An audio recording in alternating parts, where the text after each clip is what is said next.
Ouais, en Mboka, République démocratique du Congo. Vraiment merci, je suis très content. Une fois de plus, Kukuta Nabino le sous-soutnebet Labino Masolo et Mboka Ndenge Zalaraka Kabandego Nangai. Bonjour Nabino partout vous allez dans le monde. Je sais qu'il y a une situation sécuritaire Yamboka, ils ont préoccupé Bissonio surtout. C'est la priorité des priorités.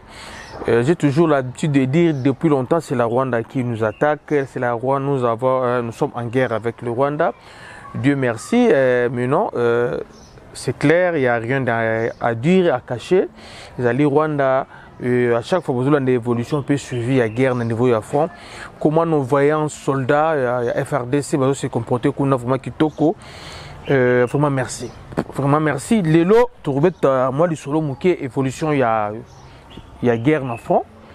Et en plus, récemment, on a Conseil de sécurité des Nations Unies. Comme vous savez, il y a plusieurs années, notre pays, la RDC, tout sous embargo, on ne peut pas acheter des armes.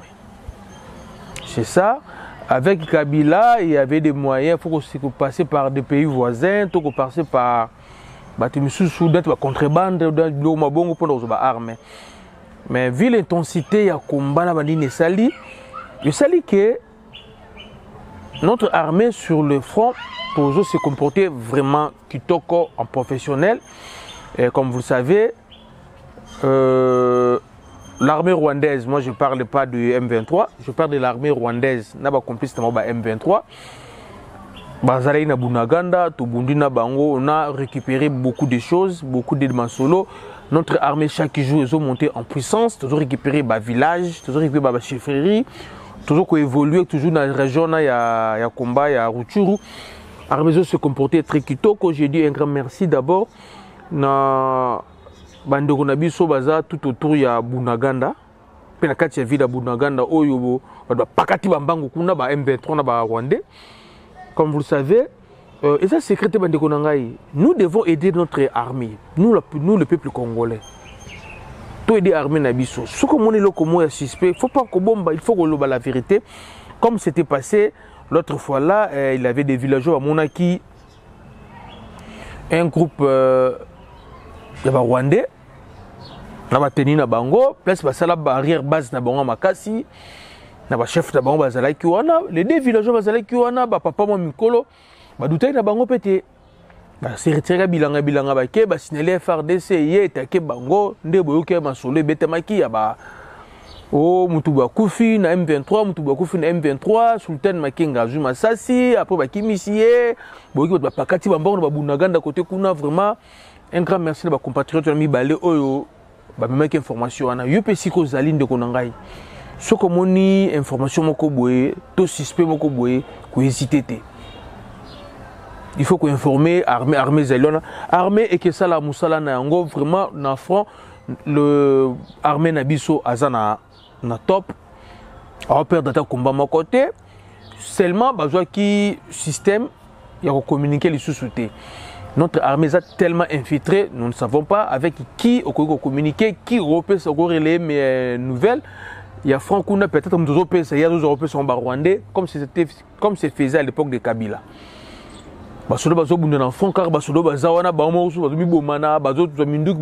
C'est pas compliqué, mais cette fois-ci, qui mesure le silence. Toujours humble, en front, ils ont banaté, mais sur le terrain, toujours je vois qu'il y a des informations, chef coutumier, la société civile, la population, on avait fait 4 jours dans le M23, mais on a armé Zawa.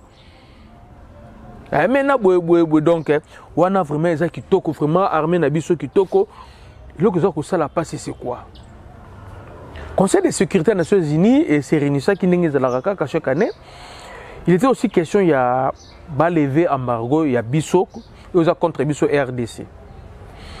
Notre ambassadeur des Nations Unies, il a présenté des arguments, des éléments pour montrer au monde entier que la guerre que nous menons, dans la région de Rutshuru, dans le nord Kivu, ce n'est pas les M23, mais nous sommes en guerre avec le Rwandais. Il a monté le preuve Oyo à l'époque, Kalev Ozalaka numéro 1 ANR, amenant une investigation dans l'armée Nabiso pour Nakoyeba qui sont des militaires congolais et qui sont des militaires rwandais infiltrés dans notre armée Nabiso. Liste tout.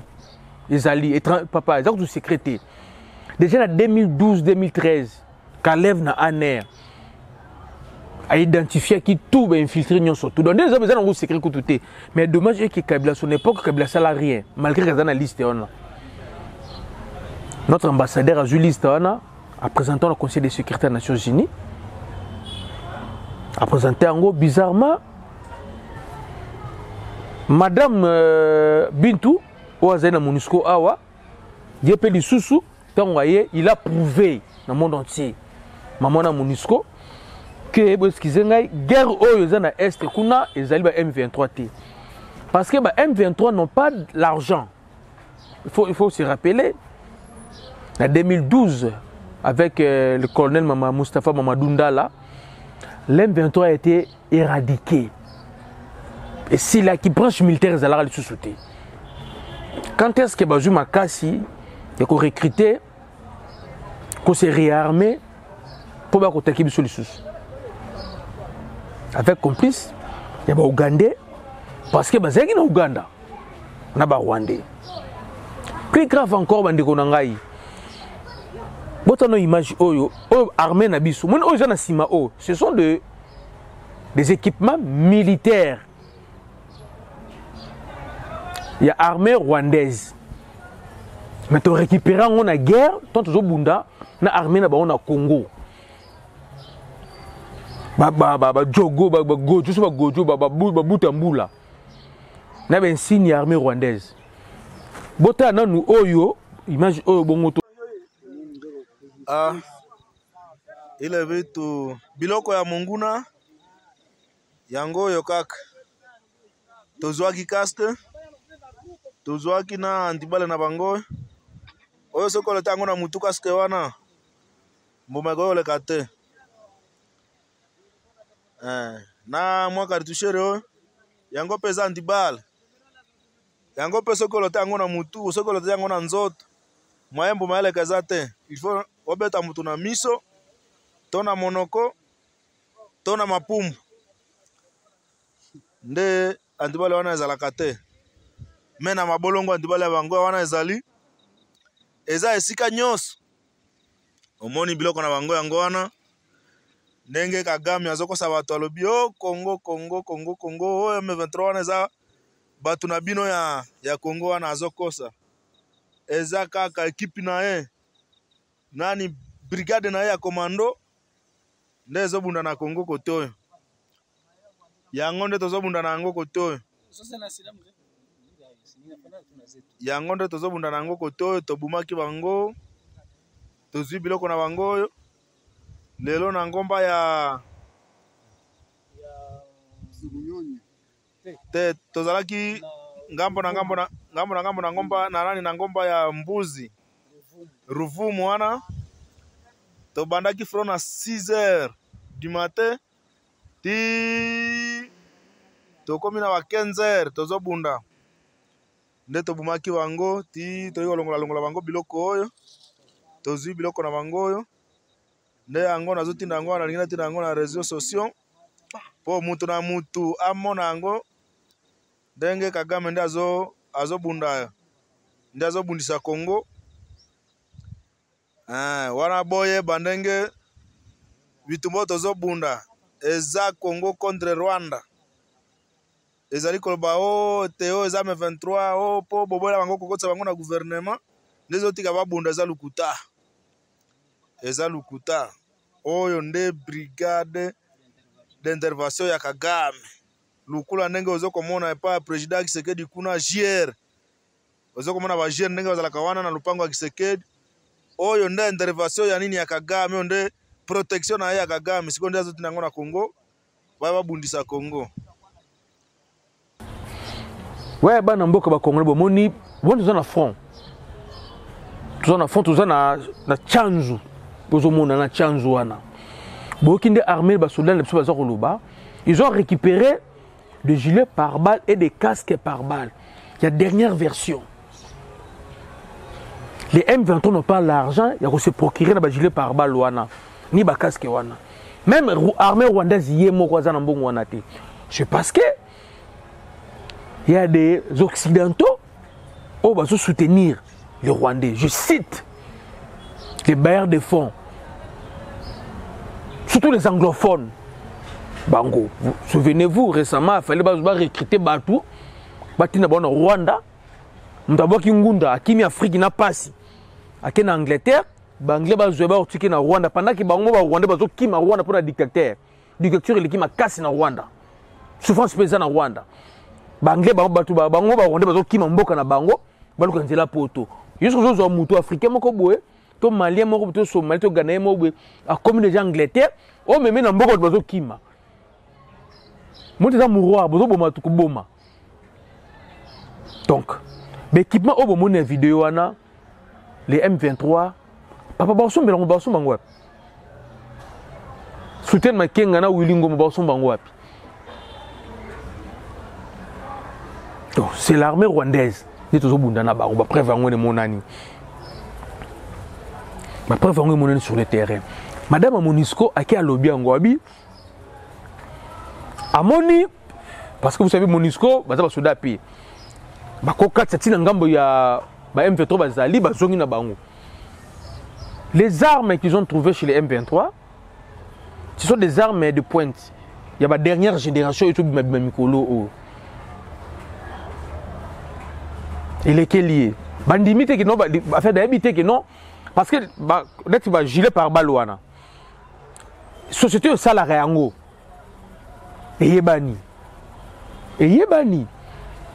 Société de côté que la rebelle le connaît. Société était que la Rwanda. Le connaît. Rwanda n'a pas Soudan et Timba au Bundi Sabiso. Dommage. Ces militaires ne sont pas motivés tels que nos militaires. Dommage pour eux. Ces militaires ne sont pas bien entraînés comme nos militaires. Nous défendons une cause. L'intégrité territoriale de notre pays. 2 453 000 km² hérités de nos ancêtres. Et les militaires rwandais qui viennent nous faire la guerre. Bon, c'est la guerre pourquoi? Aux dernières nouvelles, on a appris sur place à Bunaganda parce que comme on passe à côté Kuna, même les militaires rwandais ne savent pas pourquoi. Ils ne savent même pas pourquoi Bunda. On leur avait dit dans Rwanda, Baya Kobundisa, comment on appelle ça? Le FDLR. C'est ça qu'on les avait briefés. Il ne faut pas traverser la frontière. Bakobundisa, FDLR. Mais comme ils surpassent le terrain, comme nous sommes des rebelles. Même les militaires rwandais, lesquels ils ont nous, en fait, en Rwanda, tu es dans Congo Bunda, croyant que tu es Bundisa FDLR parce qu'une fois c'est officiel. Mais toi, comme en Rwanda, na Bunaganda, toi, tu Bunaganda. Parce que tu film ou Kim Nabango, comme il y en a, façon la population, des informations, de la station militaire rwandais, comme des rebelles. Ceux qui sont conscients, Narawana, ne veulent pas combattre. Baling na bangote.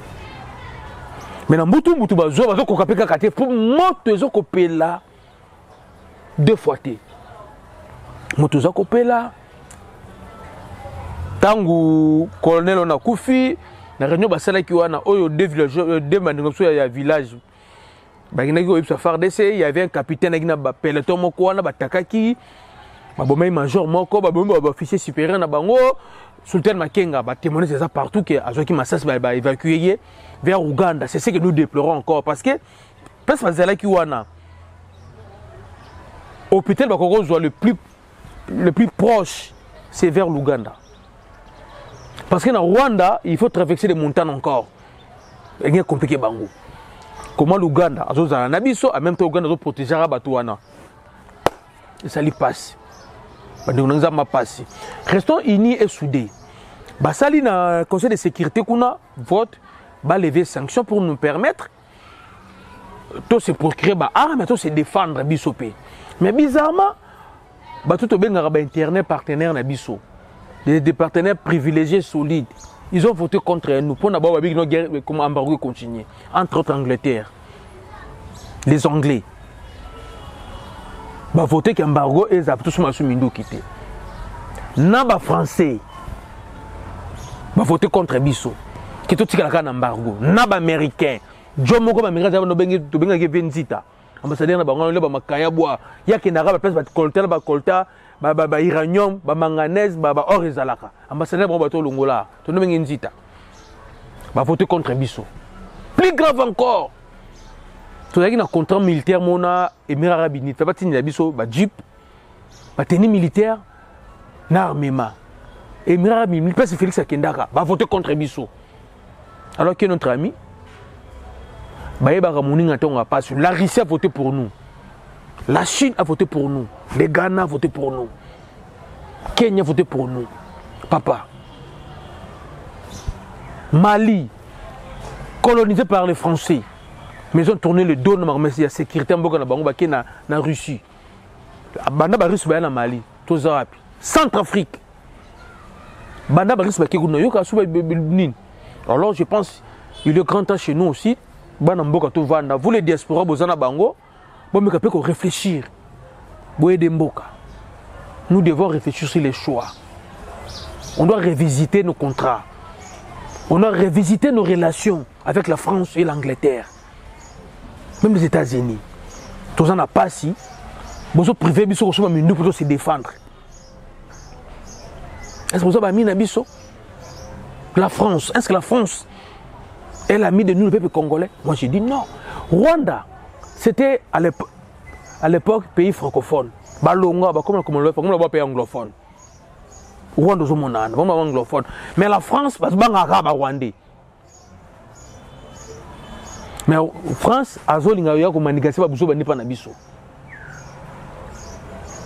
France a voté contre un embargo. Est-ce que France a mis Nabiso? Le plus grand pays francophone dans le monde en termes de population, en termes de population, c'est la RDC. Le plus grand pays francophone. Nous avons plus de 80 millions d'habitants. La langue étrangère de l'Obara, c'est français.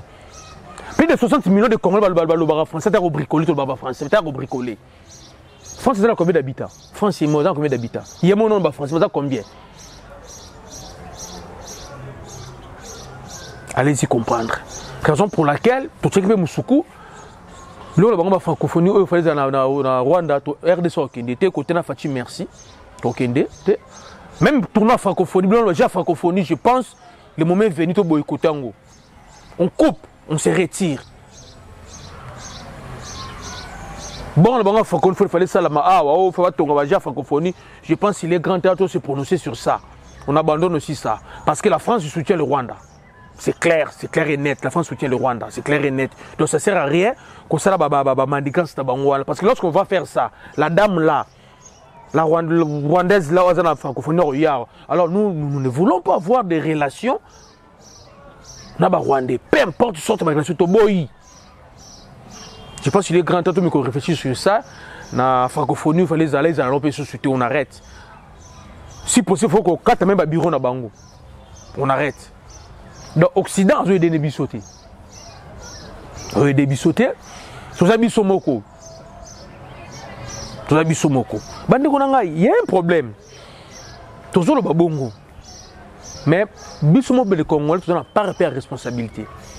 Tant que qu'il y a un embargo, déjà à l'époque à Kabila, si on a un Kabila, il y a Kabila, il y a les salles, trop les salles de Kabila. À l'époque à Kabila, on devait créer une commission et surveiller la circulation d'armes légères dans Mboka. Après, à partir du rapport, on a dit que ça qui est l'embargo. La commission des Alarana, déjà, il fallait la représenter dans la zone, il y a un conflit, dans la zone de insécurité, Ituri, Nord Kivu, Sud Kivu, Mambasa, côté Kuna. Mais est-ce que le bureau, comment on appelle ça, commission, on les a représentés? Point d'interrogation. Année passée, rien que Salamaki par rapport à l'évaluation de Makamwana. Ah, il faut qu'il y ait 15 personnes. Il y a 2 personnes. Allez-y comprendre. Commission des raté. Cette année, il fallait que au moins Salamamouka, il y a une circulation d'armes, mais au moins Bongo Salamaka, Bongo Bimate et Salamate. Il y a un bandit. Ce qu'on a Tiwapi. part ya responsabilité sous ce point na biso mo peuple congolais par rapport à pas nous le Congolais mais l'autorité na biso. C'est surtout à l'époque de Kabila. Fatia zo bungsa naï. Bandeko nanga, ils a passé. Tant qu'on va voter contre nous, bah même les États-Unis, bah tu peux pression les États-Unis kuna. Les Américains bah le bibi non. Vous savez à chaque fois les M23 disent que ça peut se voir que c'est besoin Minduki ouais bah besoin Minduki na RDC. Na FARDC donc besoin Minduki ceux qui va gagner FARDC va récupérer Minduki to FARDC c'était que là-bas Minduki. Alors les Américains ont dit que non, il faut que ça la côté l'armée nabiso qu'on restructure notre armée pour éviter infiltrer parce que notre armée est vraiment infiltrée. On a sinon américain raison pour laquelle ils ont voté contre nous pour ne pas permettre biso tout ça Minduki après Minduki on se retrouver dans beaucoup de rebelles lisusu. Donc comprends, il y a américain non va voter bon côté. Mais papa tout ça là, ça la rapport à mapping tanga ba généraux. Oyo baza ba traître. Batanga ba généraux oyo ba collaboraka. Oyo ba sala ki façon que non guerre silaté. À l'époque à Kabila. Kabila sali na rapport mapping wana. Asa na ngwelo côté. Quelque part, faut tu peux ça côté na biso à l'époque de Kabila. Il fallait tout exécuter rapport mapping wana. Ba soda ba tekara Minduki. Ba soda oyo ba alimenter ba groupes armés. Basoda oyo ya biso ba coopérera na ba mineur comment ba carrière ba mine wana tant comment we bima na rapport mapping wana il fallait ba sanctionner bazala sanctionner té raison pour laquelle récemment Willingo m'a porté parole à M23 big non ba ozo Minduki na FARDC mais Minduki to moni wana ba zo na Rwanda donc ça prouve que ba ozo Minduki na RDC et les États-Unis ont dit ils ont peur que tout ce Minduki se retrouve dans beaucoup, il y a Rwandais, il y a M23. Côté plus la raison de papa Nangai. Alors les Américains nous ont dit de restructurer l'armée Nabiso, réforme armée Salama. Batutu Oyo, bata suspect, on doit mettre de côté. Basodo Bakoti Kala, à partir de l'embargo, comme Kalev à l'époque, à Salaka déjà, Masolo Wana déjà, à Bayebani Basodana, je pense qu'il est grand temps. Ko désactiver ba soldats nyo surtout on va dans un rapport wana ko désactiver bango après auditorat yo ka bango o ba mona gaza innocent batiki parce que situation oyo c'est un peu compliqué des femmes congolaises d'origine Tutsi o benga ba Tutsi congolais j'ai vu 2-3 vidéos ba maman na bazolo ba biki non bango nyonso ba M23 té mais ba comme na insécurité mo temble na mboka ezate so ba le kaka ba M23 alors les M23 le baraka défendara minorité Tutsi maintenant les Tutsi là disent que non bango so ba M23 té toyo ke la nani j'ai vu mokwana yazali 3e génération donc ba kokone ba yaka baboti papa ne baboti na RDC donc bakoko bakoma ba congolais baboti papa na yi Tutsi na RDC congolais baboti ye congolais bidien na zabongo ayebini mama Rwanda te mako kotamula société to na telle vidéo na mutatina na yebisa mama na boué nous ne sommes pas des sanguinaires. Oui, nous sommes des guerriers, nous sommes des vrais combattants, nous les Congolais. Nous ne sommes pas des sanguinaires, nous ne sommes pas des génocidaires. Balongo la casquette, on va que non, toutes les nilotiques. Basaka ba monter ba nilotique na RDC. Vous savez que les alours na Mahagi kuna, c'est Monseigneur Marini, chez père, bobi que bazaba bazala banane. Bazaba nilotique. Obama za nilotique. Les alours ba bisupi bazana nilotique, bazana Congo, bazana Uganda, bazana Kenya, ce sont des nilotiques. Même ton guerre ezala na Ituri, bino moyoka chef de guerre mo bazala mululu. Asa tikala rozalati. Donc, nous les Congolais, nous les Bantous congolais avec les Pygmées congolais, on n'a pas un problème avec nos frères congolais, des nilotiques congolais, non.